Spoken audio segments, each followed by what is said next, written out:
A story Chicago had celebrated as a miracle reunion for 50 years was suddenly torn apart by a single email. The message delivered a devastating blow. There was no genetic match to the Carter family. The boy they had raised as their own, believed to be their stolen son, was a stranger. He was another family's missing child, and that child, it turned out, had a twin sister. For half a century, he unknowingly carried two identities and lived two separate lives, caught in a complex web of fate and family. Now, his entire existence is guided by one burning question: if I was found, where is she? Tonight we delve into the tangled life of Ethan Roswell, the man who grew up as Daniel Carter. His journey is a labyrinth of kidnappings, shocking DNA revelations, and a relentless search for answers that continues to this day. But before we dive in, we'd love to know, where in the world are you joining us from tonight? The story begins in the spring of 1964 in Chicago. The city was alive with its usual symphony of sounds: the metallic shriek of elevated trains, the impatient blare of taxi horns in downtown traffic, and the calls of vendors selling newspapers filled with stories of politics and baseball. But inside Michael Reese Hospital, the entire universe was contained within one room, focused on a single sound: the cry of a newborn baby. Linda Carter had endured a long and difficult labor. Her body ached with fatigue, but her heart was full as she held her new son. She and her husband, Michael, had spent years hopping and praying for this moment, a journey marked by disappointment. Now, nestled against her, was Daniel. His tiny hands were balled into fists, his breath was warm against her skin, and his eyes squinted in the harsh fluorescent lighting. Michael stood close by, fumbling with a swaddling blanket in a clumsy but loving attempt to wrap the baby, a helpless grin of a proud new father on his face. "He's perfect," he whispered, as if speaking any louder might shatter the magical moment. Linda smiled back and agreed, perfect. Their family was finally complete. However, that sense of completeness was tragically fragile, lasting less than 24 hours. The next morning, the hospital corridor was a scene of routine activity, with nurses wheeling carts, doctors reviewing charts, and staff restocking supplies. So, when a woman dressed in a neat white uniform entered Linda's room, she blended in perfectly. She had short brown hair tucked under a nurse's cap, and her shoes made a soft squeaking sound on the polished floor. "I need to take the baby for a routine checkup," the woman announced calmly. Linda, her judgment clouded by exhaustion, hesitated only for a moment. She leaned down to press her lips to Daniel's soft forehead, breathing in his sweet baby scent, before allowing the woman to lift him from her arms. The door clicked shut behind them. It was the last time she would ever see him. At first, Linda simply assumed Daniel was with the hospital staff. But soon, the horrifying truth began to unfold. The news of the kidnapping spread like wildfire, moving faster than the police could manage. Within hours, newspaper headlines were screaming, "Infant stolen from hospital crib. FBI joins search." The abduction sent a wave of terror through the public. If a baby could be taken directly from his mother's room in a hospital, then was any child truly safe? Radio programs were flooded with calls and theories, speculating about black market adoptions, desperate childless couples, or even organized trafficking rings. Across the city, parents locked their doors a little tighter and held their own children closer. The FBI descended on the hospital in full force. Agents carefully dusted doorknobs for fingerprints, drew detailed maps of the maternity ward, and intensely questioned every nurse, doctor, and staff member. Witnesses described the imposter as a calm and confident woman who was so unremarkable that her disguise went completely unchallenged. A flood of tips came in from the public. A woman seen with a newborn at a bus station, a stranger getting on an eastbound train, an infant spotted in the booth of a diner. But every single lead ultimately led to a dead end. Meanwhile, the Carters were living through an unimaginable nightmare. For days, Linda refused to leave the hospital, convinced that at any moment Daniel would be brought back to her. She clutched his empty baby blanket, pressing it to her face, trying to catch the faintest lingering scent of powder and milk. Michael paced the hallways, chain-smoking cigarettes and angrily snapping at the reporters who had set up camp outside. When they finally went home, the silence of the nursery was almost too much to bear. The perfectly made crib, the neatly arranged toys, and the tiny folded clothes were all waiting for a baby who was not there. Days turned into weeks and weeks bled into months. Their hopes slowly curdled into a deep grief. Still, like so many parents in their position, they held on to a single, fragile word: someday. Nearly a year later in Newark, New Jersey, a police officer on patrol discovered a toddler sitting alone on a street corner. The boy was thin and wrapped in a flimsy blanket, but he was alive. There were no parents in sight, no explanatory note, nothing. The authorities compared the little boy's features to the old photographs of baby Daniel Carter, noting the curve of his nose and the shape of his ears. They decided the resemblance was close enough. It was 1965, an era without DNA testing or precise forensic science. Investigators had to rely on basic tools like blood typing and physical similarity. For weary officials eager to bring a high-profile case to a close enough, was deemed good enough. The FBI triumphantly announced the miracle: the Carter baby had been found. Linda and Michael quickly boarded a flight to the East Coast, where they were met by a chaotic swarm of reporters at the airport. In a sterile government office, the little boy, dressed in borrowed clothes, was carried into the room, his eyes wide with uncertainty. Linda immediately dropped to her knees. Tears streamed down her face as she pulled the child into a tight embrace. "My baby," she sobbed. Michael leaned down and kissed the boy's hair. Photographers captured the emotional scene, and the headlines instantly shifted from tragedy to triumph. Tragedy turns to miracle. Everyone assured the couple that time would heal all wounds. But Linda couldn't ignore what others only whispered about. The boy bore no resemblance to her or Michael. At family gatherings, relatives would share puzzled looks before quickly changing the subject. Michael dismissed any doubts, firmly declaring that the boy was his son, and that was the end of the discussion. To the public, the story was a perfect, heartwarming conclusion. A stolen baby, returned to his loving parents by a twist of fate. Family photo albums were filled with pictures of birthdays and Christmases, showing the miracle child, blowing out candles and opening presents. The Carters even framed the celebratory newspaper clippings and displayed them with pride in their home. But behind closed doors, a quiet unease remained. Linda would sometimes find herself staring at the boy, at his dark hair and serious eyes, and feel a disquieting feeling she couldn't explain. She never dared to voice these thoughts aloud, because while the world was celebrating a fairy tale ending, the reality was something much darker and more complicated. The boy they had lovingly brought home from Newark was not Daniel Carter. His name was Ethan Roswell. And somewhere out there, his twin sister Emily had disappeared without a trace. The miracle child, Daniel, was raised in a home that seemed too quiet for his presence. In pictures, he is always smiling, seen with chocolate cake on his high chair, wearing a crooked paper crown and holding a toy train in his frosting-covered hand. However, in the silence of home movies, where laughter appears only as a silent flicker, something different is visible. He is observant, carefully studying people's faces to figure out how he should react. Instead of making baby noises, he seems to spend more time listening. Linda meticulously organizes the photo albums. Michael takes the front-page newspaper articles about the event, frames them, and hangs them in the hallway, creating a personal museum of their family's triumph. When guests visit, they often stop to look at the clippings with headlines like "Infant Stolen" and "Miracle Return." Then, they turn to the boy with a sense of wonder. "You really gave your parents a scare," they'll say, as if he could possibly recall it. He simply nods, knowing that nodding is what makes adults happy.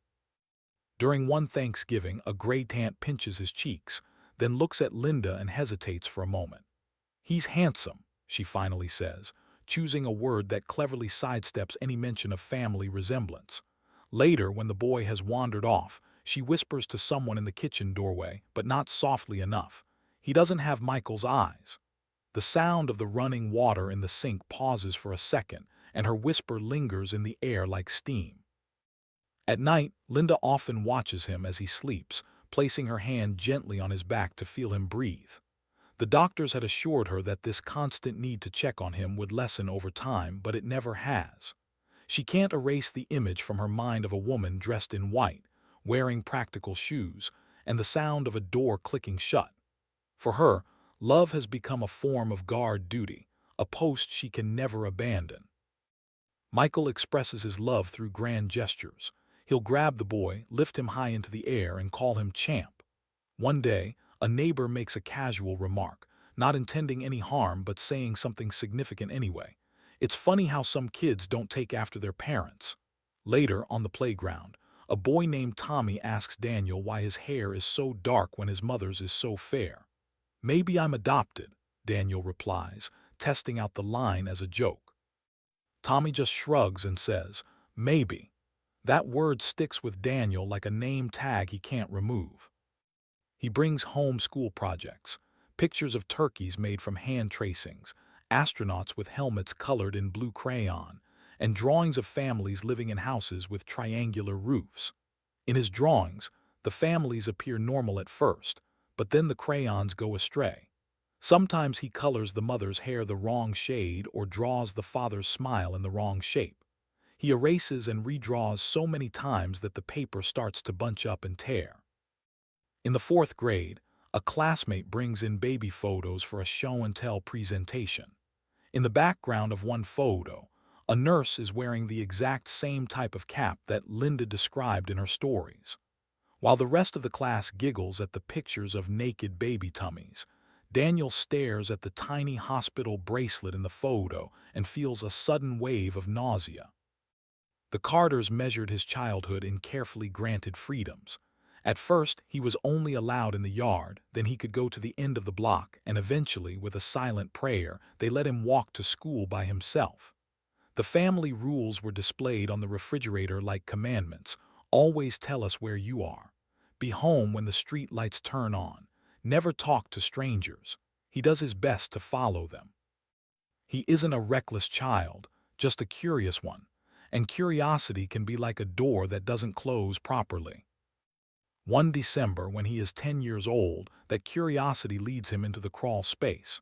He is searching for hidden Christmas presents, shaking boxes stored above the hallway closet, and feeling through piles of blankets for anything that might jingle. The dust makes the back of his throat sting. He sneezes into his sleeve and ventures deeper into the space. There, he finds a heavy, square cardboard box, tied so tightly with twine that it cuts into the sides.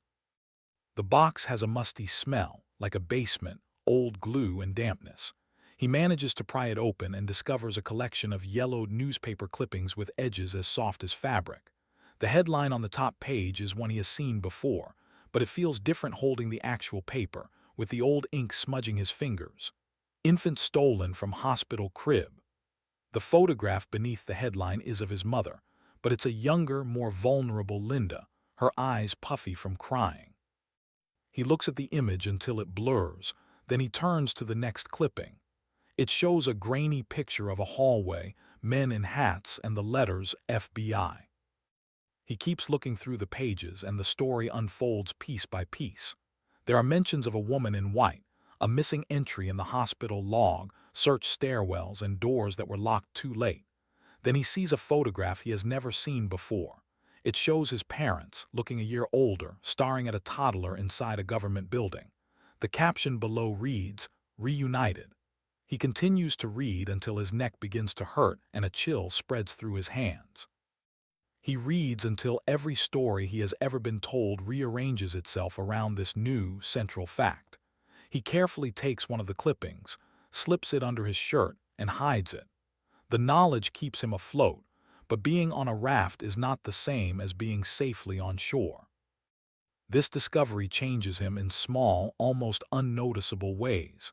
He starts to read everything he can find.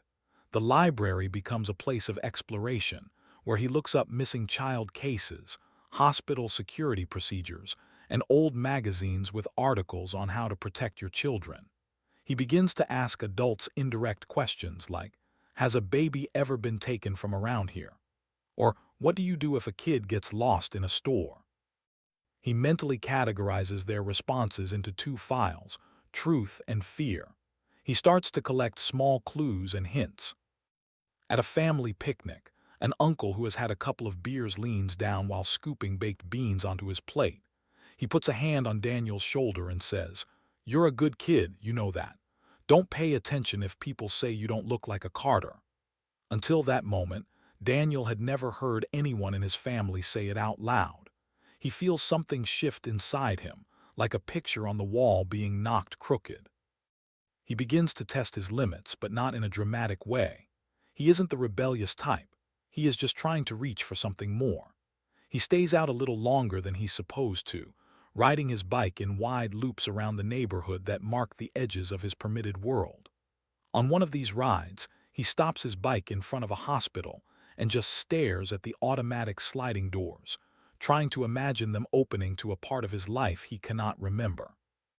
He thinks about the woman in white and wonders if he would be able to recognize her today. Linda notices the new seriousness in his eyes and tries to help him carry the burden. She tells him stories about his first steps and his first time getting a fever, but she always carefully skips over the year that is missing from his life. She folds up that blank space of time like a napkin and places it under the dinner plate. You can't see it, but you know that everything else rests on top of it. At school, he discovers a different way to explore his identity through theater. The first time he stands on stage under the bright lights and speaks lines that were written for someone else, it feels as liberating as being able to breathe underwater. In the plays, he gets to pretend to be different fathers and different sons. He learns how to be many different people at the same time. While waiting backstage during a performance of Peter Pan, an older girl remarks, "You look like my cousin." She says it in a friendly way as a simple attempt at connection, but her words snag on something sensitive within him. Later that evening at home, he asks Linda what his first word was. He doesn't listen to her answer, balloon, but instead pays close attention to the way she tells the story, checking to see if it feels solid and true. The years pass and he becomes a teenager, a time when one becomes acutely aware of their own reflection. As his face matures and his features become more defined, the problem of not resembling his parents, which was once a blurry issue, becomes sharp and clear. "It's not fair," Daniel says one day, expressing a common teenage complaint. "Fairness isn't the point," Michael replies, a typical father's response. One winter, a police car parks outside their house and stays there for 3 nights in a row. The officer waves and smiles, explaining that it is part of a new neighborhood watch program. Linda brings him a thermos of coffee and 2 mugs. "People remember," she explains to Daniel. He can't help but wonder what else people remember that he doesn't, and what deep-seated worries were started by the sound of a stranger's shoes on a hospital floor. He has a hard time with dating, not because he is unkind, but because his mind is always somewhere else. When a girl he's with asks what he is thinking about, he answers, "Everything." When she asks what he truly wants, he describes a room that he can't quite place or name. Sometimes he just says the word "answers," and the conversation ends awkwardly between them. He graduates, moves away from home, moves back for a while, and then moves out for good. He navigates life through a series of part-time jobs and the learned courage it takes to make important phone calls. He becomes the kind of friend people go to with their problems because he understands how to be patient in situations where solutions are not immediately clear. He is helpful to others, but he rarely feels at peace himself. The box of old newspapers finds its way back to him after he moves. He unpacks his kitchen supplies, towels, and a desk lamp that always seems to look weary. The box sits there, feeling like a challenge. He finally opens it and spreads the clippings across the floor, organizing them into a timeline that he can physically walk along. A hospital room that is bright as day. A woman with a voice so calm it could be mistaken for safety. A street in Newark. A government office with fluorescent lights that made everything seem uncertain. He can almost make the posters on the walls speak. He can almost hear the sound of the door hinges. For the first time ever, he asks Michael if anyone had ever thought that the toddler they were given in Newark might not have been Daniel. This is the type of question that is never supposed to be asked in their house. Michael's expression becomes completely still. "We got our son back," he says, with each word feeling heavy and deliberate. That's the story. Daniel hears the finality in his father's voice like a door slamming shut. Later that night, he hears the floorboards on the porch creak under the weight of a man who has gone outside so no one can see him trying not to cry. Silence can be a way to survive. It can also be a deep crack that runs through the foundation of a family. Daniel becomes skilled at stepping over that crack. He works. He loves some people deeply and others not as well as he should. He calls his parents. He stays away. He comes back. He thinks about the crawl space, the mirror, and the hospital doors every single day without consciously deciding to. He is filled with a sense of maybe. The times change around him. The world transitions from using paper maps stored in glove compartments to using glowing rectangles that can answer questions you don't even know how to spell. Online communities for adopted people begin to appear. Videos of family reunions go viral. One day, he sees a post from someone who found their biological father by spitting into a tube for a DNA test. He quickly scrolls past it, then scrolls back. He puts his phone face down on the table, as if the screen itself could see his inner conflict. He tells himself he isn't like those people. He already knows something that he has spent his life politely pretending not to know. The sentence that has defined him, "I was stolen then found," was never the full story. He realizes there is a missing part of his raft, and that missing part is called proof. The first time he considered the website, he quickly closed the browser tab. The second time, he found himself reading reviews as if he were carefully planning out his future. On his third visit, he typed in his address, flinching as he saw his own hands on the keyboard. He kept this a secret from everyone. He didn't tell Linda, who deserved a gentle truth but wouldn't be getting this one just yet. He didn't tell Michael, who clung to their family story so tightly. He also didn't tell the friend who would have walked him through all the pros and cons before wishing him well. He carried out the whole process alone. He unpacked the box and read the instructions. He avoided eating or drinking for 30 minutes. He filled the tube to the designated line, shook it, sealed it, and dropped it into the blue mailbox on the corner, a mailbox that had held the secrets of the neighborhood for a century. Walking home, his thoughts turned to the toddler found in Newark, and he felt a sudden urge to find the corner where that little boy had sat and say he was sorry for not getting there sooner. Days passed, and then weeks turned into a month. He became skilled at pushing the thought away, except for the moments when it was impossible to ignore. He would open the tracking page, feeling a deep dislike for the word processing, which could imply both that progress was being made and that there was a delay. He continued with his life, going to work and answering emails. He did his laundry with a focus so intense it almost seemed like a form of prayer. He didn't let himself think about which result he was hopping for. He had become accustomed to living in uncertain, in-between situations. He was an expert at it. He felt ready. And yet he felt completely unprepared. The notification came in an email on a Tuesday, arriving unexpectedly like a doorbell ringing in an empty house. He read the subject line 3 times, delaying the moment he would have to read the sentence below it. He finally clicked it open. For a brief second, the screen glowed with a color he couldn't identify. The subject line of the email, "Your DNA results are ready," seemed so normal that it felt like a trap. Daniel, who was about to learn he was never Daniel, remained at his desk, staring at the screen as if the words might rearrange themselves if he looked long enough. The lamp next to him cast a soft, yellow circle of light. Outside, the world was quiet and asleep. Inside his home, his entire existence was on the verge of shattering. He clicked to see the results. The page loaded, displaying numbers, percentages, and unfamiliar terms related to genealogy. But the most important line was direct, clinical, and completely unforgiving. No genetic connection to Linda or Michael Carter. For his whole life, he had identified with the story of being a stolen child who was later found, wearing it as both a wound and an honor. In one cold, sterile sentence, that honor was gone. He wasn't their son. He wasn't Daniel. He wasn't the miracle child. He was someone else entirely. He read the sentence over and over as his vision blurred. The words didn't become any kinder. The story that had defined him had just undone the only miracle his parents thought they had ever received. He shut the laptop but found no sleep that night. He didn't tell anyone for weeks.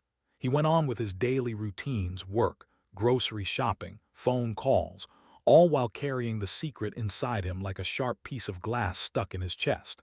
He found himself obsessively searching online for things like what to do with unexpected DNA results, false positives in consumer tests, and how to trace family through genetic matches. The information he found was confusing and overwhelming. He read through message boards filled with stories of secret adoptions, Bobbies switched at birth, and men discovering they weren't the biological fathers of their children. There was a whole community of strangers trying to piece together their fractured identities.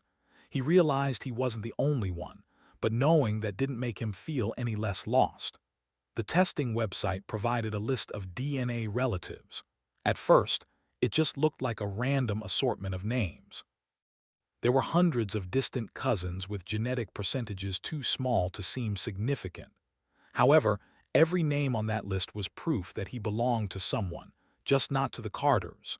He printed the list and stared at it until the names, Roswell, Levy, Kramer, all blurred together. They were strangers, but each one was a clue that could lead him somewhere, if only he could figure out how to follow the trail.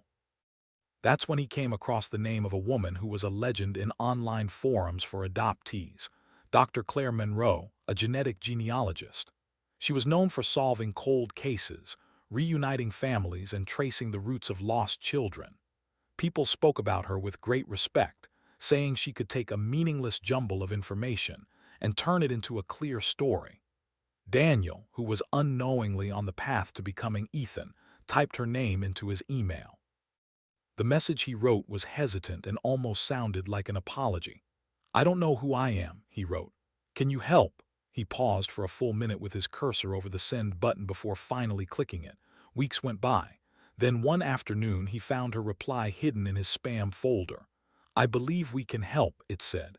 "Your DNA matches suggest you are not related to the Carter family.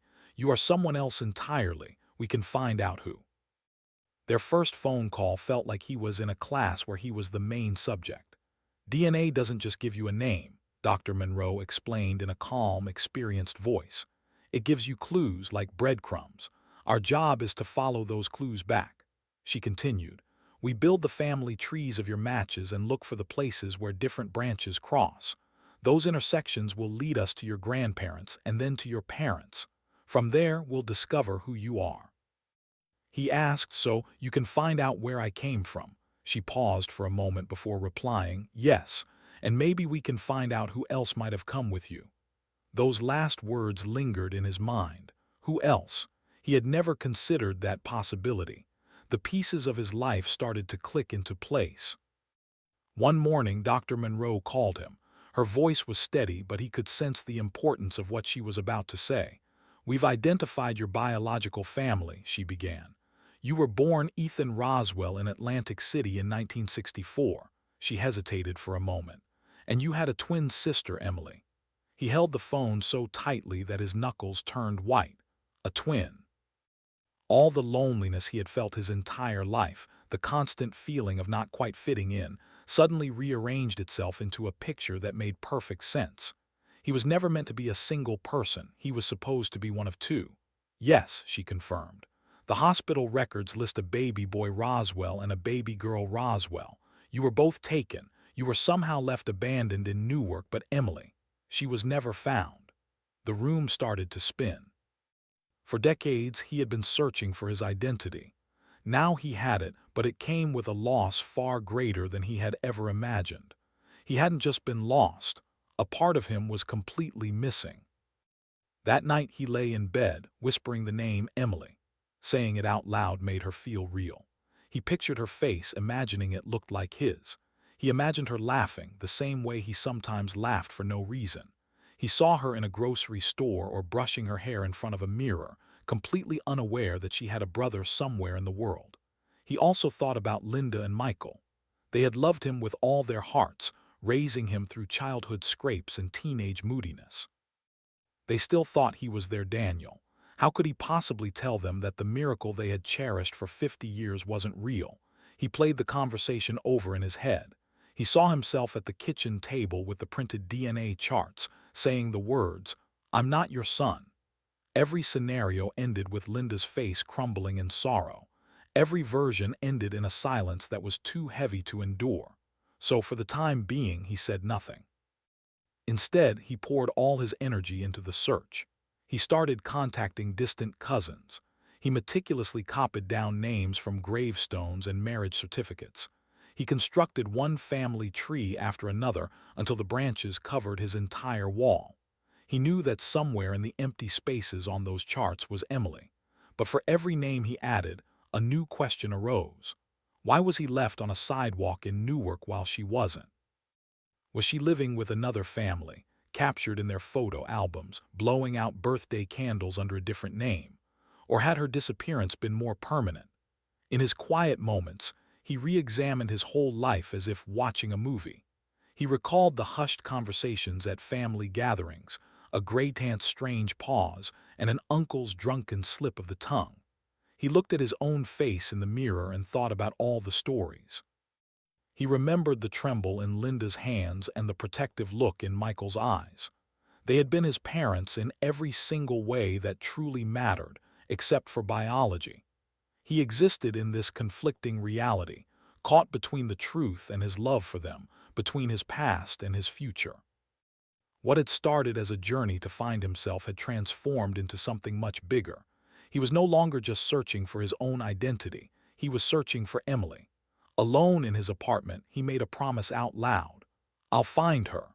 Speaking the words gave him strength. He reasoned that if he had managed to survive being abandoned, misidentified, and mistaken for someone else, then it was possible she had survived too. He believed that somewhere out there was a woman his age who shared his DNA, and perhaps his laugh, and maybe even his hidden sense of longing. He began keeping journals, filling them with notes on every possible lead. The online forums became his lifeline. Other adoptees offered encouragement, telling him not to give up. Strangers would send him tips. Some were far-fetched, while others seemed plausible. He followed up on every single one, because any of them could be the clue that would finally lead him to Emily. Dr. Monroe reminded him to be patient. "These puzzles can take years to solve," she warned. He would nod in agreement, but inside, a sense of urgency burned fiercely. So many years had already been taken from them, and he couldn't stand the thought of wasting any more time. The story of the stolen baby had been shattered. The name Daniel Carter had faded away. In its place stood Ethan Roswell, a man with a mission and a name he repeated to himself like a prayer: Emily. The next phase of his journey would be his most challenging yet. For every promising lead he found, he would face the crushing disappointment of a false start. For every woman who could possibly be Emily, a DNA test would come back with the same heartbreaking answer: no. But he wasn't thinking about that yet.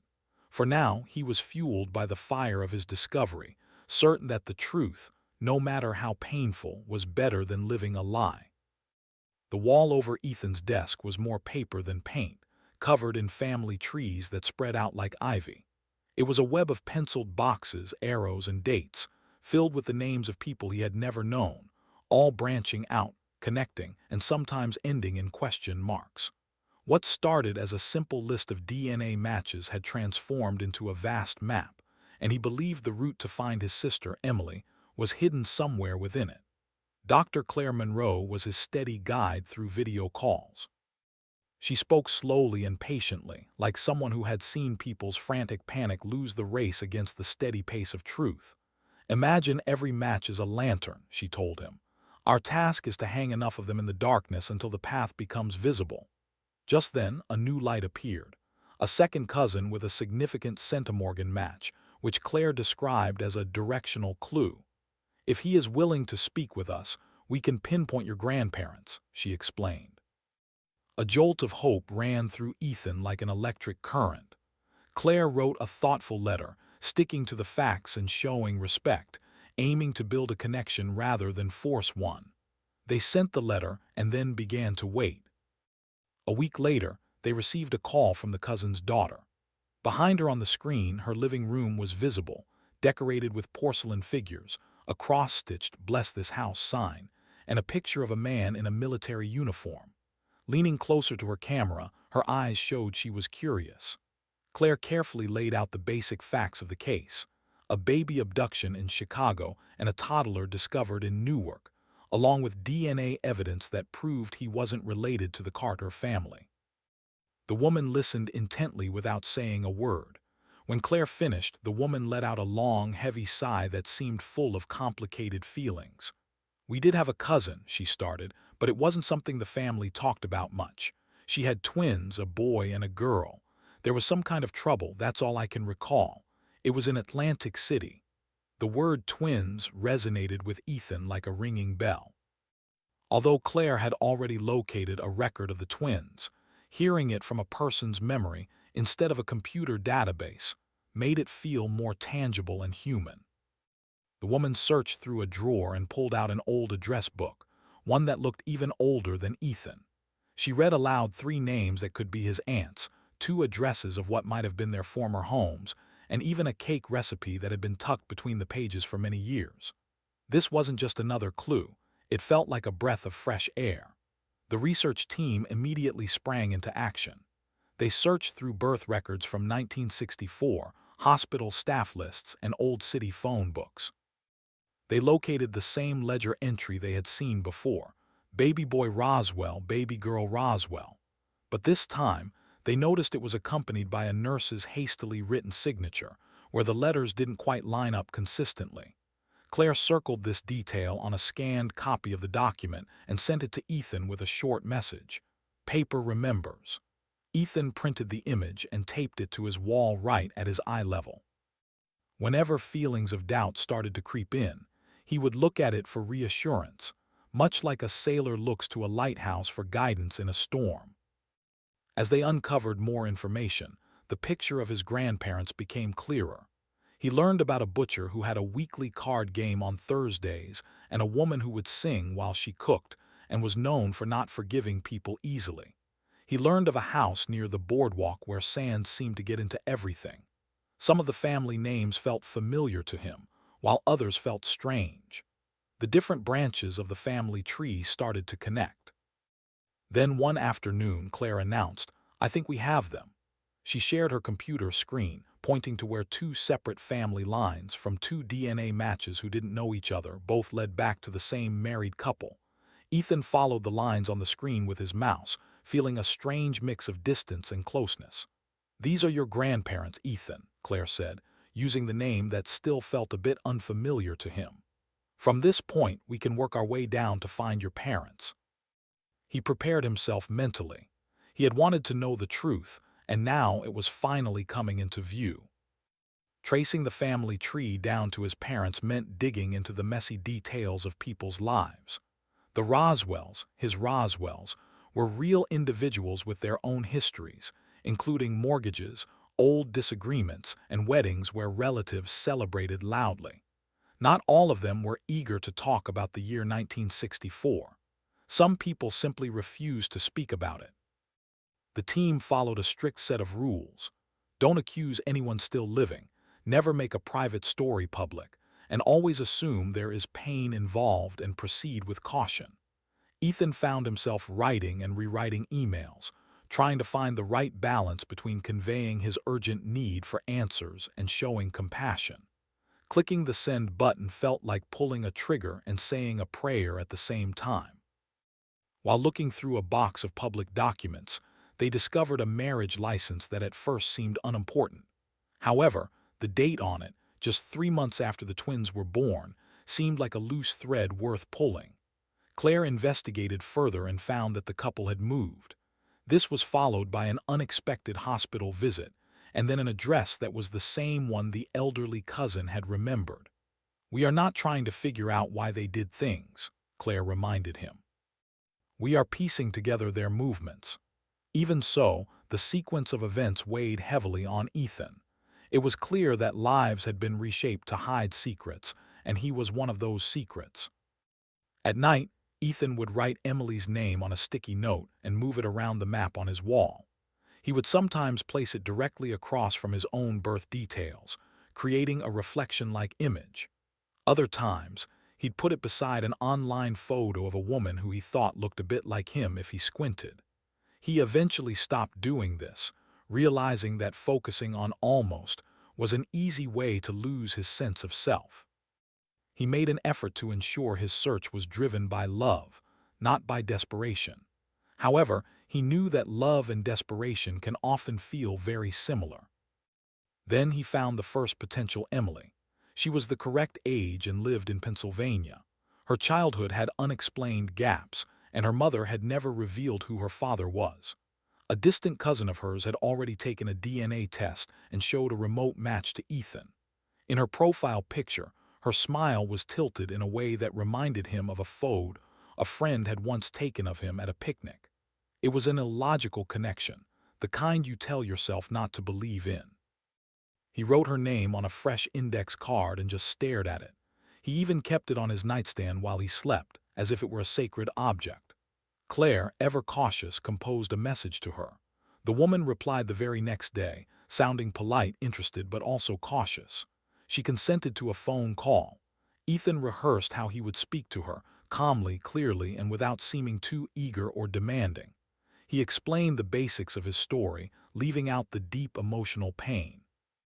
She told him that her mother had never shared much about the year she was born, and that she occasionally had dreams about a brother whose name she didn't know. Ethan felt the ground shift beneath him and had to force himself to stay composed. They sent her a DNA kit and started the waiting process again. Waiting had turned into a familiar routine. Check the package tracking, then force himself to look away. He would clean a kitchen counter that was already spotless, tell himself not to get his hopes up, and then hope anyway. Ethan tried to find ways to make the time pass more quickly. He replied to messages from strangers who had read a short article about his story. He submitted official requests for public records. He returned a long-overdue library book, which made him feel like someone who was capable of finishing things. When the lab's website showed that her sample had been received, he made a cup of tea but was too nervous to drink it. When the status changed to processing, he felt a mix of excitement and dread. He decided to call Claire because he didn't trust his own voice. She answered with her usual calming tone that always made him feel heard. The results were in, not a match. "I'm sorry," she said softly. "I know," he replied. "We move forward," she encouraged. "I know," he repeated. He knew what he had to do in his head, and his body would eventually follow. He then called the woman and gently gave her the news. "I'm sorry," she said, and he could tell she truly was. He then found himself absurdly apologizing to her for getting her hopes up.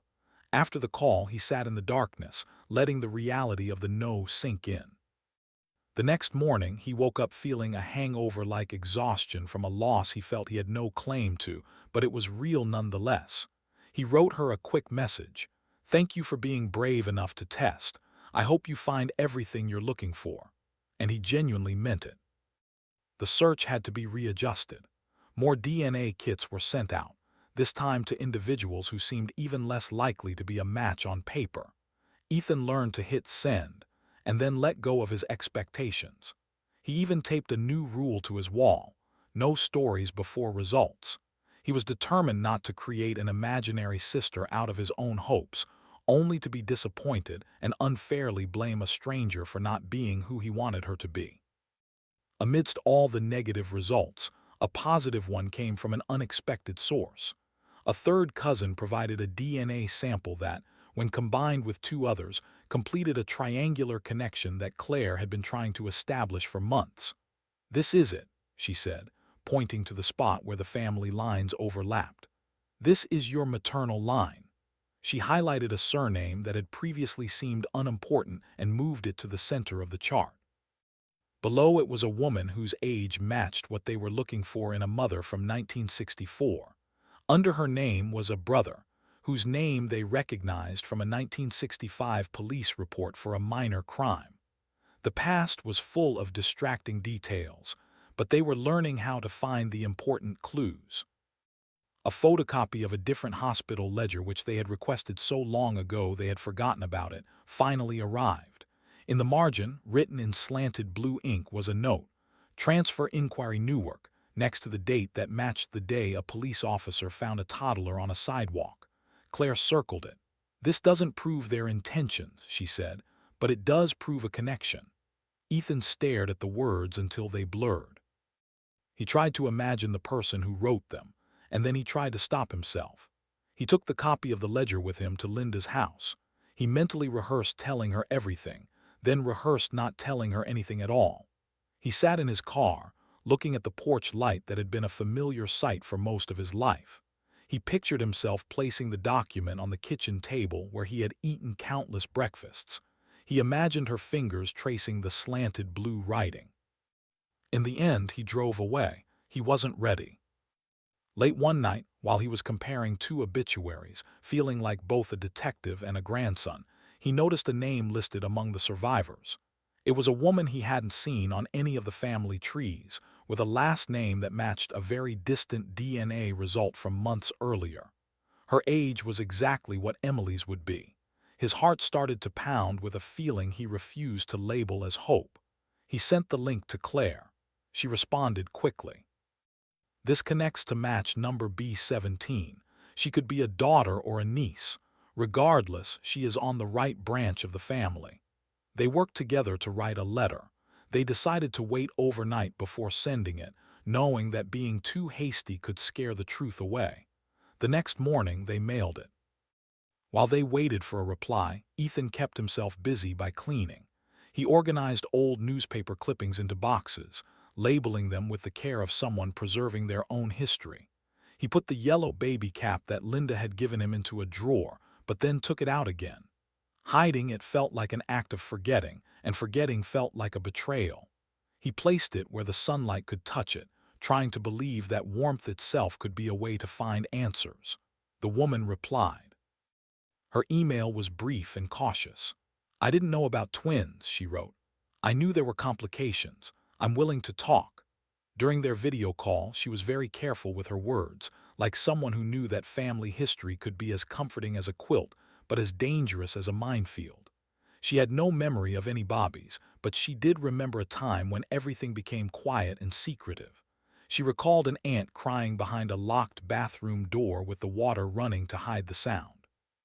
She remembered a summer when the adults at the dinner table suddenly stopped telling jokes. Claire asked if she would be willing to take a DNA test. The woman agreed, not because she was convinced she was related, but because she respected the effort of their search. The days passed slowly. The DNA kit made its journey through the mail. The lab began its work. Ethan stuck to his rule and didn't create any hopeful stories in his mind. He only allowed himself to think of a hinge, the simple kind of miracle that allows a door to swing open. When the email with the results finally arrived, he clicked on it without hesitation. He didn't make tea, he didn't go for a walk, and he didn't look at the old ledger for courage. The result was in, related. Not a direct sibling match, but a close one. It was close enough to make a crucial connection. Claire let out a breath of relief. "She's on your sister's line," she said. "We haven't found Emily yet, but we've found her family." Ethan sat completely still, letting that sentence fill the entire room. He took the sticky note with Emily's name from the wall and moved it just a little bit closer to his own. Hope is a tricky thing. If you have too little, you can't go on. If you have too much, it can hurt you. The search for Emily started by stealing hours from Ethan's day, then it took entire days, and eventually it consumed whole years of his life. He stopped sleeping well. Coffee became his main source of sustenance. His walls became a chaotic mural of family trees, sticky notes, and red yarn connecting points like a network of veins. He wrote dates on his mirrors and taped phone numbers to his refrigerator. Every part of his home seemed to whisper Emily's name. One evening, his wife came home and found the dining table completely covered in folders, old newspapers, and printouts, with an uneaten takeout meal sitting among the clutter. She tried to make a joke of it, saying, "We can't even sit here anymore." But when she tried to move a stack of papers, he stopped her abruptly. "That's evidence," he said. She froze, her hand hovering over a pile of obituaries, and her expression changed to one of fear or perhaps sad acceptance. "She's not a ghost, Ethan," she said softly, "but you're treating her like one." He looked at her, but his mind was so focused on Emily's absence that he couldn't truly see her. Within 2 years, his wife was gone. The search had taken their marriage without him even realizing it. His friendships began to fade as well. He received fewer invitations, and conversations with friends became strained because he would always find a way to bring the topic back to DNA matches and his missing twin. Some friends tried to stay supportive for a while but eventually drifted away. Others just stopped calling altogether. Ethan was aware of this, but the drive to find Emily was more powerful. To him, a birthday party was nothing compared to the chance of finally finding his sister. His search wasn't welcomed by everyone. Some relatives sent him short, blunt messages telling him to stop because he was bringing up painful memories that they had tried hard to leave in the past. One night, he received an angry email written in all capital letters that said, "You want fame, not family. Leave us alone." Ethan looked at the message, his thumb hovering over the reply button, but he didn't respond. He got another no from a potential DNA match. When the silence from his search became overwhelming, he would imagine shouting Emily's name to every news camera and putting her potential face on posters all over the city. But then he would remember the look on Linda's face and Michael's firm declaration, "He's mine," and he would hold back. He couldn't bring himself to hurt others with the truth in the same way he had been hurt by lies. Then, a new piece of information emerged that completely stunned him. Through a separate genealogical investigation, another baby from 1964 was found, the real Daniel Carter. DNA tests confirmed without a doubt that this man was biologically related to the Carter family.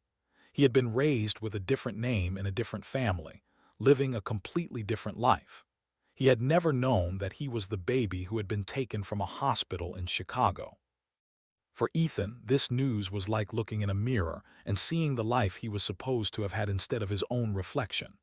He imagined what it would be like to meet him, to sit down for coffee and talk about the strange twist of fate that had connected them, sharing in both the absurdity and the sadness of it all. He thought they could have formed a unique bond, two men connected not by shared blood, but by a cruel twist of fate. But fate had one more cruel surprise. Before Ethan could ever make contact, before a single word could be exchanged, Daniel died. He was suddenly gone and unreachable. Ethan sat with Claire's letter in his trembling hands and whispered into the quiet room, "I'm sorry. I didn't mean to take what was yours." His voice broke as the apology faded into the darkness. There would be no resolution for them, only more loss. The weight of this news was too much to bear alone. One afternoon during the week, he drove to Linda's house, the same house where he had done his homework at the kitchen table, where toast often burned in the mornings, and where he had learned how to properly cut a grapefruit. Linda answered the door, her hands flying to her mouth in a familiar gesture of love whenever she saw him. "My baby," she said, her usual greeting for the past 50 years. They sat down together at the kitchen table, and Ethan placed a folder on the table between them. His hands were shaking. "Mom," he started, because no matter what biology said, love had already made that decision. "I need to tell you something." He told her the entire story as gently as he could, about the DNA results, the family trees, and the hospital ledger that listed baby boy Roswell and baby girl Roswell. He told her about his search for Emily. And then he told her about the man who was the real Daniel and how they had run out of time to ever meet. For decades, Ethan had been known as Daniel Carter, the stolen baby from Chicago who had been miraculously found. That had been his story, his identity, and his wound. DNA testing had taken that identity away. But the cruelest part was learning that Daniel Carter was not just a name from a headline. He was a real person who had lived a full life under a different name. A man who could have been sitting across from Ethan, sharing coffee and marveling at the randomness of their fate.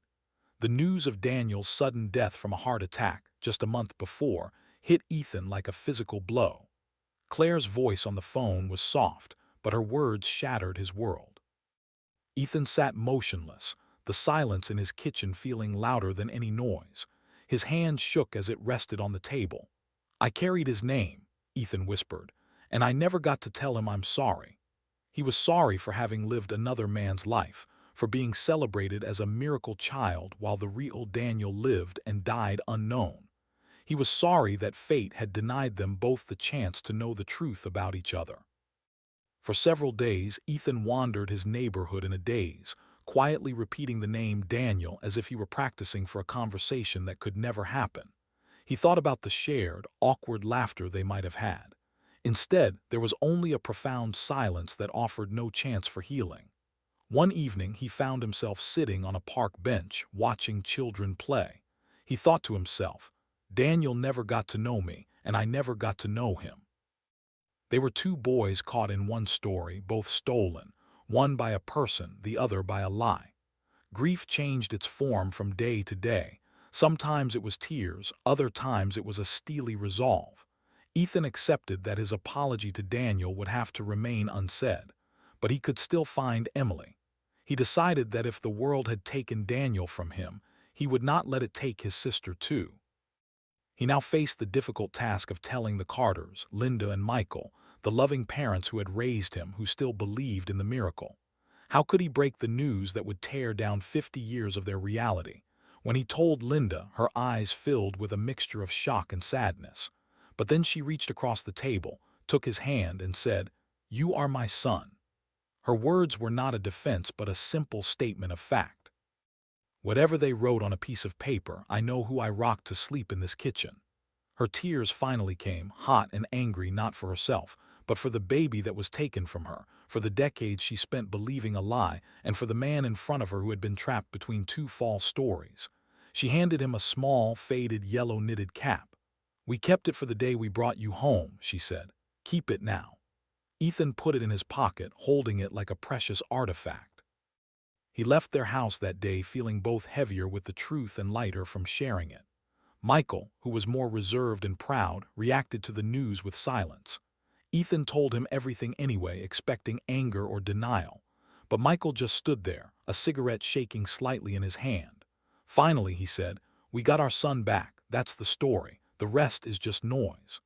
But Ethan could see the subtle crack in his voice and the unspoken sorrow for a son who was stolen and never came back. Michael turned away, his eyes glistening. And in that moment, Ethan understood that silence could also be a form of love. Ethan now found himself belonging to two families, yet not completely a part of either one. The Carters were the ones who raised him, but the Roswells were his biological family. Loving them both felt like trying to row a boat in two different directions at the same time. He did his best to honor everyone. He called Linda frequently, answering her painful questions. He connected with the Roswell relatives who were open to it, while being careful with those who were not. Some of them welcomed him with emotional reunions, but others closed their doors to him for good. His story eventually made it to the newspapers and then onto national television.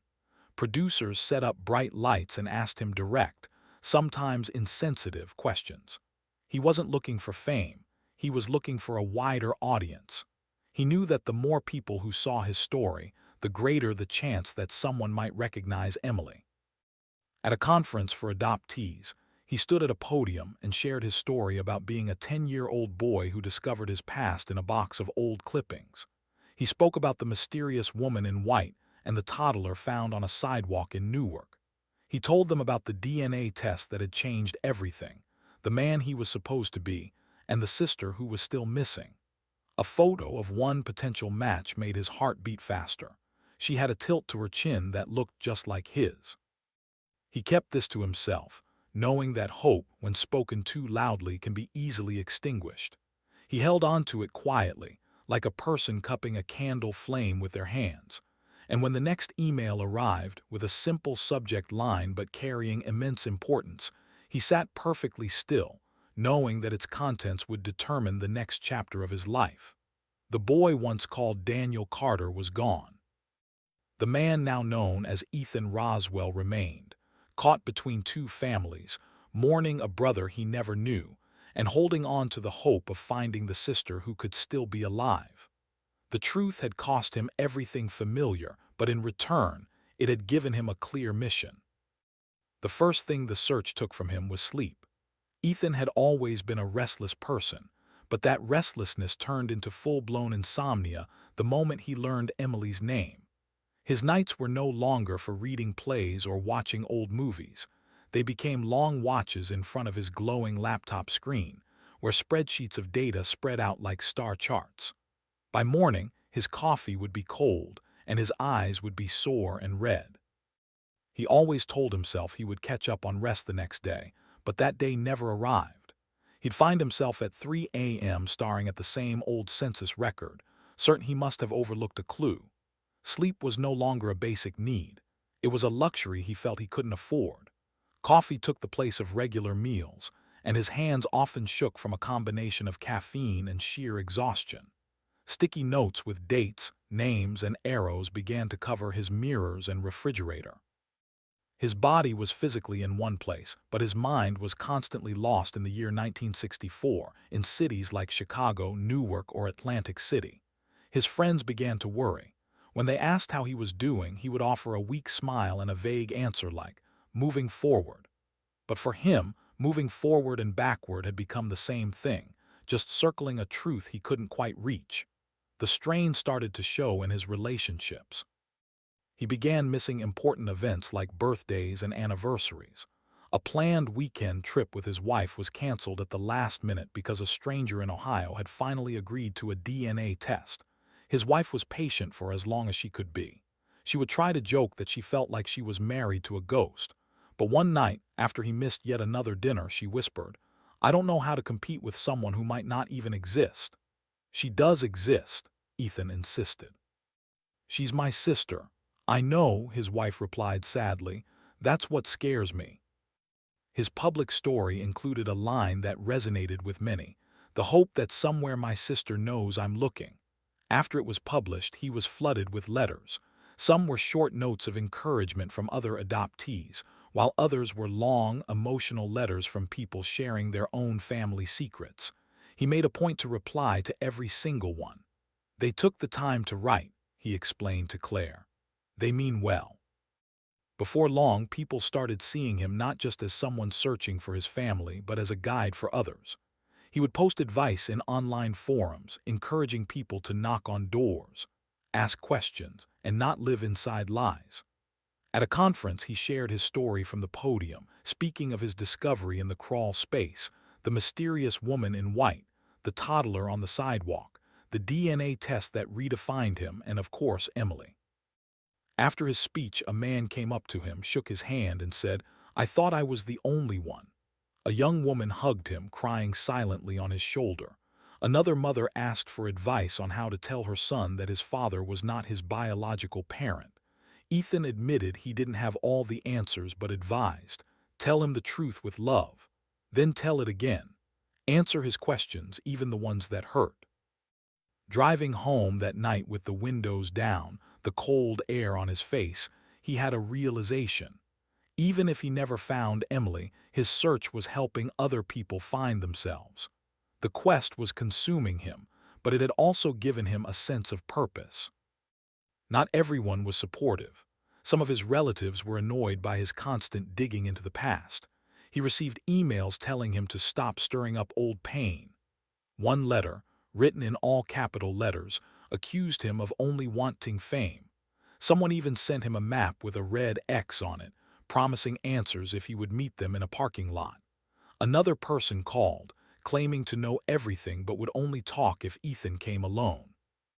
He learned how to sort through the noise, understanding that people express their grief in different ways, and suspicion is often one of them. He always remembered Claire's rule, which was taped above his desk: "We don't burn the living to light the dark." He stuck to it, even when he felt angry. Alone at home, Ethan felt like he was living among ghosts. The yellow baby cap from Linda was always on his desk, and the box of old clippings was never out of reach. He would whisper Emily's name into the darkness, as if saying her name could somehow keep her connected to the world. One night, he drove for hours without a destination, eventually stopping at the shore of Lake Michigan. He sat on the hood of his car and stared at the dark water. For a moment, he thought about simply walking into the cold lake and letting it all end, but then he heard her name, Emily, in his mind. The thought disappeared. He knew he couldn't stop. He wouldn't stop. The search cost him more than just time. It also cost him a lot of money. DNA kits, fees for public records, and travel expenses quickly used up his savings. He had to sell his guitar, his watch, and even a leather jacket he had loved. He would joke online that caffeine had become his main food group, and strangers would respond by sending him gift cards for coffee shops. He thanked every one of them. Once, a woman he had never met sent him a $20 bill with a note that said, "For gas, don't stop looking." That small act of kindness made him cry more than any headline had. By the time he had completely given up on sleeping, Ethan felt like he was living as two different people. The young boy in the crawl space holding onto old newspaper clippings, and the mentor offering guidance to strangers. But underneath it all, one painful truth remained. Emily was still out there somewhere. Then, a new lead appeared. It felt different, more solid. It was a DNA match that didn't point to a stranger, but to a branch of the family that had been there all along. Sometimes major discoveries don't announce themselves loudly. They can begin with a simple email subject line you might almost overlook. Result available for match number B17. Ethan was washing a mug when the notification came. He wiped his hands on a dish towel that had seen more coffee spills than sunlight, then sat down and opened the email. A graph loaded, showing percentages and centimorgans, the hidden language of family connections. It wasn't a sister match, but it was close enough to be a significant lead. The match was a second cousin once removed on his mother's side, with the same last name that had been a constant point of focus in Claire's research for months. Claire called him before he had a chance to call her. "She's on the family branch," she said, her breath quick and her usual professional calm tinged with excitement. "It's not Emily, but it's someone who was raised in the house where the secret was kept." Ethan imagined a kitchen with a running faucet, with the sound of an ant crying lost in the noise. He had never been to that kitchen, but he recognized that feeling of a hidden sound. The woman agreed to speak with them. They connected over a video call. She had the gentle and cautious demeanor of someone who understood that family stories can be both a source of comfort and a field of hidden dangers. Claire laid out the framework of their search, explaining how DNA matches are mapped and why the numbers are important. Then, she asked the critical question that determines if a person will truly help or just offer false hope. "Would you be willing to help us contact others on your family branch?" Woman nodded her head slowly. "There's a cousin," she mentioned. "She's older and keeps to herself. My mother used to say she was complicated." She spoke of missing documents and stories that were never finished. She provided a name, a city 3 states away, and a phone number that might still be active. Ethan wrote it all down. The room suddenly felt brighter. He didn't make the call right away. He stood in the doorway, watching the rectangle of afternoon sun slowly move across the floor. He hung up. He decided to go for a walk because waiting feels more bearable when you're moving at 3 miles an hour. The response arrived just as he was turning the final corner toward his home. It was a text message. "I received your message. I don't know a lot, but my mother, she kept a box. I can check it." A box. It made sense that there was a box. The past is often stored away in boxes. She sent a photo of the box with the lid off. The contents were arranged in a way that seemed like an apology. There was a hospital bracelet, now brittle from age. A Polaroid picture showed a young woman whose eyes seemed much older than her face. There was also a folded piece of paper with a signature in blue ink, slanted just like the nurse's writing in the old ledger. Ethan sat down on his front steps, letting his mind process what he was seeing. Claire sent him a text with 3 words she rarely used. "This is big." The cousin, whose name was Miriam, consented to a longer phone call. Her voice had the seriousness of someone who had committed to helping and was not going to do it halfway. "My mother never told stories in a straightforward way," she explained. "But you always got a feeling, like a draft coming from a closed window." She read from the paper, reciting a date that matched the birth of the twins and the name of a clinic 2 towns over. The words temporary placement were typed on the page but had been crossed out by hand. Temporary crossed out. Ethan felt that word stick in his chest.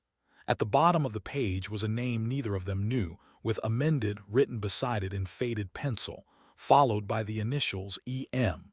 Those letters could have meant nothing, or they could have been the key to everything. Claire, reliable as always, went to work. She filed official requests, followed every lead, and cross-referenced information. After a week, she had created a chart of official paperwork and court filings that looked like a tangled river that had split and rejoined so many times that its own path was lost. But within that winding path, a clue emerged. An adoption, initially sealed, that had been partially unsealed years later. It involved a child of the right age with a new name starting with M, as if the universe was being both mysterious and helpful. "This isn't definite proof," Claire warned, "but the door is now open. If she agrees to a DNA test, we can find out for sure." A person is more likely to cooperate when approached with respect. Miriam was the one to make the call, as conversations about family are best handled by family members. She didn't over-explain the situation. She simply extended an invitation.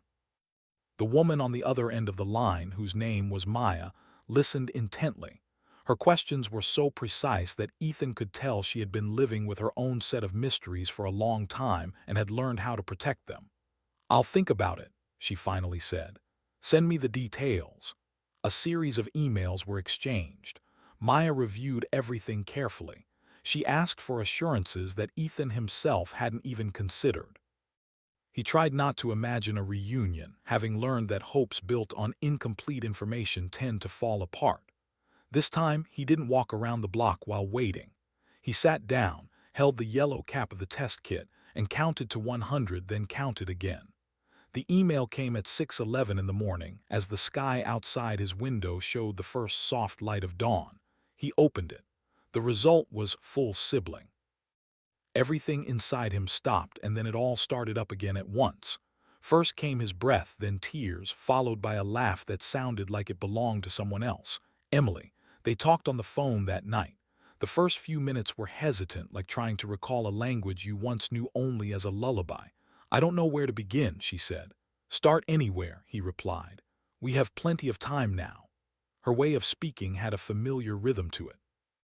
She had the same slight pause before telling a joke, and the same gentle way of saying something honest while still being kind. She shared stories that brought his own experiences into clearer focus.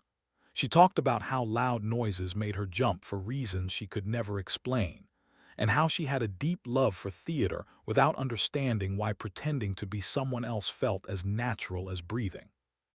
She confessed that she sometimes felt like she was two people, even though the world insisted she was only one. He told her about the crawl space, the newspaper clippings, and the box that smelled like old rain. He described the woman in white, the street in Newark, and the ledger with the mismatched blue ink. He didn't mention the pain that wouldn't be helpful to share, but he made sure to include the love. They laughed about the coincidences, like having the same favorite candies and the same lack of patience for poorly told stories. They also made room for their grief, letting it sit between them like an old friend who didn't need to be introduced. "Do you hate them?" she asked softly, referring to the people who had made choices in 1964 that resulted in 2 Bobbies being sent down 2 separate paths. "I don't," he answered, "or at least I try not to. I direct my anger toward the secrecy itself. Secrets cause more harm than they prevent." She was quiet for a long while before saying, "Me too." They decided to meet at a place that wasn't home to either of them, a neutral location with chrome tables and coffee. Ethan got there early and sat with his hands wrapped around a mug he wasn't drinking from. He tried not to plan out what he would say, but he failed, and then let go of the scripts he had created in his mind. She walked in wearing a blue sweater, the exact shade of the line his pen makes when it's low on ink. For a split second, the room seemed to brighten in a way he would later find impossible to describe without sounding like he was exaggerating. They both stood up without a conscious decision. They didn't hurry. They allowed the feeling of recognition to unfold naturally at its own pace. "Hi," she said, as if she were greeting both a neighbor and her own reflection. "Hi," he replied, and that single word seemed to hold all the birthdays they had missed. Up close, the resemblance was both strange and completely normal. The bone structure of their faces was very similar. When she reached for a picture of herself at age 5, he saw that her left hand trembled in the same way his does when a long-held hope is finally realized. He placed his hand on the table, palm facing up. She put her hand in his without any hesitation. That simple gesture communicated everything that was important. "We are here." Not every moment needs to be part of a highlight reel. Some moments deserve privacy. But this part of the story can be shared. They called Linda together. Emily, formerly known as Maya, spoke first. "I don't want to cause you any pain," she said. Linda cried softly and replied, "You couldn't, even if you tried." They made plans not to fix the past because the past cannot be changed, but to respect it by telling the truth from now on. Michael was quiet on the phone. When he met Emily in person, he gave a single nod, like a man acknowledging that a long-predicted storm had finally arrived. Later, while grilling in his backyard, he told Ethan the fire was too hot, which was his way of saying, "I'm proud of you." Ethan lowered the flame. Some of their relatives came forward with careful joy, while others kept their distance. That is often how these things go. Ethan and Emily made a decision to always leave an empty chair at their gatherings, a symbolic invitation for anyone who might be ready to join them later. Having the chair there, like a silhouette of welcome, was comforting. A week later, Claire met them at the diner, sitting in the booth where their 2 coffee meetings had become a ritual. She didn't cry, as that wasn't her style, but she gently touched the folder she carried, which was like a midwife's bag full of history, and said one word: "Good." Ethan realized that some words take an entire career to be able to say with such profound meaning. Reunions are not conclusions. They are new beginnings that lead to rooms that need care and attention. Ethan and Emily began the slow process of weaving their lives together, sharing calendars, comparing their medical histories, and learning how to be siblings in the middle of lives that had already formed their own histories, much like the rings of a tree. They had light-hearted arguments about unimportant things, like songs, sauces, and whether movies should have sad endings or true endings. They came to agree that sometimes those two things could be the same. They cried over things that never happened, like missed birthdays and the fact that they couldn't protect each other as children. They also shared the kind of deep laughter that comes from understanding just how much it took to reach that moment. One afternoon, Emily gave Ethan a small envelope.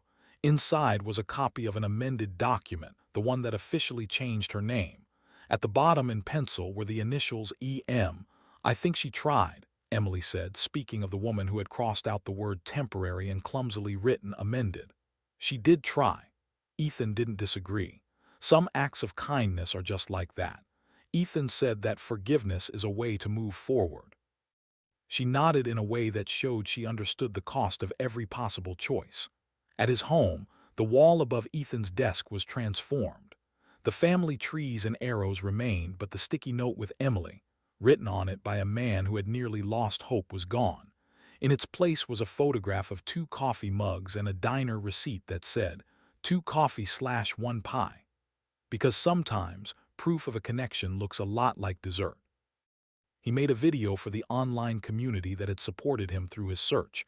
He kept his message straightforward. "I found my sister," he announced. "Her name is Emily. She's funny. She cries during commercials about dogs. She laughs with her entire body. We don't have all the answers yet, and we might never have them, but the truth we now have is far better than the lies we were living with." He took a breath and then shared the principle that had guided him: knock on doors, ask the questions. The truth is heavy, but you are strong enough to carry it. He believed those words more deeply than ever before. He also now understood the feeling of setting down a heavy piece of that truth to finally rest. Months later, during a small gathering in a library basement, a woman from the back of the room raised her hand. "What if my door never opens?" she asked. Ethan glanced at Emily, who was in the front row, smiling at him the way a sister does when she knows you are about to say something that could help someone else feel a little better. "Keep the porch light on," he advised. "Sometimes people take a long time to come home." After the book signing was over and the chairs were put away, he and Emily stood in the doorway for a little while longer than necessary, just to experience what it feels like when a door is kept open by choice. A newborn baby disappeared from a hospital, and the nation celebrated what was thought to be a miracle. 50 years later, DNA testing revealed that the miracle was a mistake, and two people, who were born together but separated by secrets, managed to find each other anyway.